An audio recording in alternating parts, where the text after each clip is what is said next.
So we had to move the World Cup back a year. How are you feeling after the delay? Is your team confident? Are you confident going into it? Alors, est-ce que vous venez parler du fait qu'on a dû attendre un an de plus pour être ici pour le tournoi? Est-ce que vous avez de la confiance avant le tournoi? Oui, c'est pour commencer une excellente question parce que la confiance est au centre de notre projet sportif quand on est dans la poule dans laquelle on est et qu'on était un peu en difficulté il y a un an pour affronter les petits monstres que nous avons dans notre poule quand même. Et cette année, alors je ne vais pas dire grâce au Covid quand même, je n'irai pas jusque-là, mais cette année de plus qui nous a été donnée pour nous préparer nous a permis quand même de pouvoir mieux représenter le niveau de jeu que l'on espère que vous donner à voir dès la semaine prochaine. That's a great question to start with. Confidence is at the centre of everything that we're trying to do. It would have been very tricky for us a year ago to have played with confidence and to have competed in the pool that we find ourselves in now.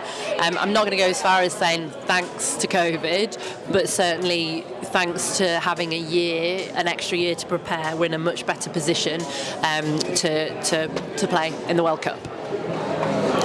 So with the year extra, is your team more confident? Are they training better? Are they feeling a bit more together going into the World Cup? Alors, vu que vous avez un an de plus, est-ce que votre équipe est mieux préparée, etc. Est-ce que ça sera plus qu'une équipe unie? Il faut savoir qu'avant la période Covid nous a empêchés de jouer pendant 2 ans.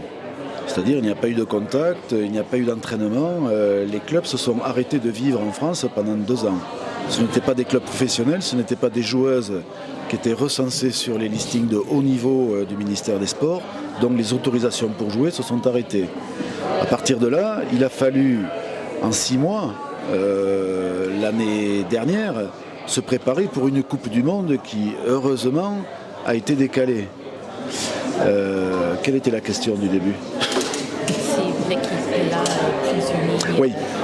Donc, nous avons eu à notre disposition de nouveaux moyens sur cette année supplémentaire et très régulièrement, nous avons pu mener des stages tous les 2 mois à peu près, à raison de 4-5 jours tous les 2 mois pour retrouver les filles et les préparer, y compris sur un suivi de préparation physique, sociale aussi au niveau de l'organisation de leur vie. Autrement dit, beaucoup de moyens ont été mis à disposition des filles et c'est pour ça que je suis quand même confiant. Ça serait compliqué de le dire encore une fois parce qu'il faut être réaliste, mais je pense qu'elles sauront être bien mieux à leur niveau qu'elles ne l'auraient été l'année dernière.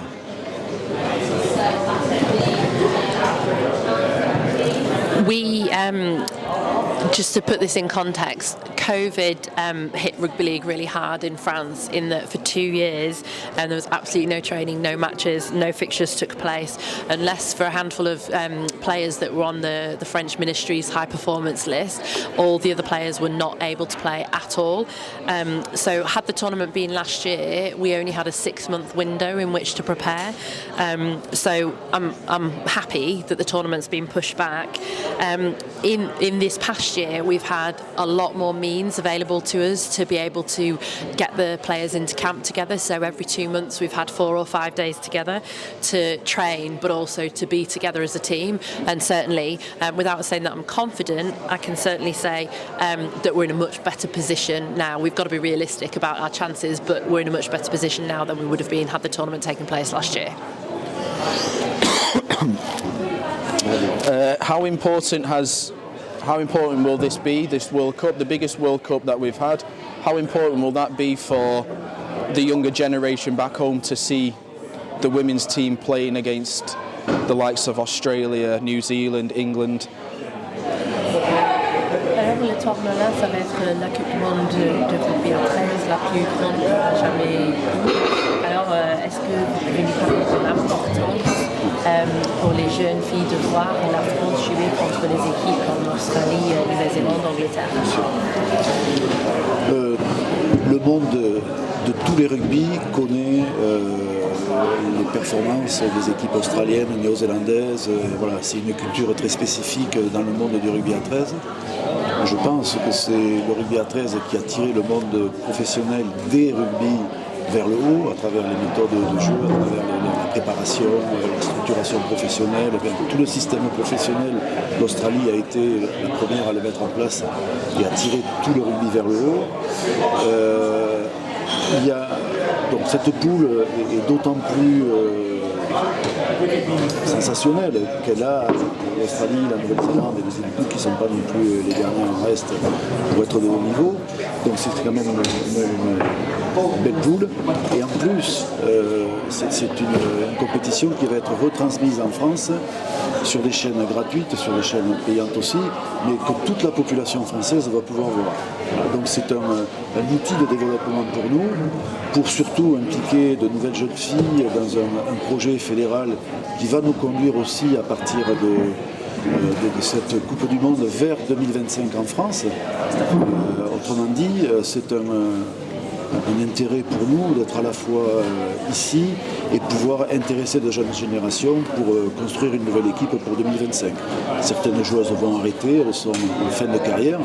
Certaines ont fait déjà 3 Coupes du Monde, donc c'est quand même une fin de carrière pour certaines et un appel d'air pour de nouvelles joueuses, je l'espère.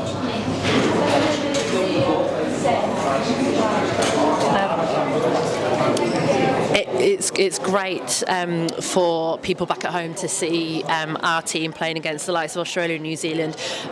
Australia and New Zealand have led the way with the professional culture in rugby league. I think Australia were the first to implement the systems for high performance and so on. They've got very specific rugby league culture in those countries. So it'd be brilliant for people to see how they play in such an incredible pool. A big plus for us this year is that all of our games are going to be aired on French TV, either on free-to-air or subscription-only channels, which is a massive development tool for us. Obviously, it gives the opportunity to involve young girls, future generations, and for them to see the sport taking place. So this can only be a good thing ahead of France 2025. So obviously, it's great for us to be here, but also for the next tournament, there's so many positives for us to be playing in the pool that we're in. This tournament's obviously going to be the last for lots of our players. Some of them have already played in 3 World Cups, and some new players will come through on the back of what they experience and what they see of this tournament.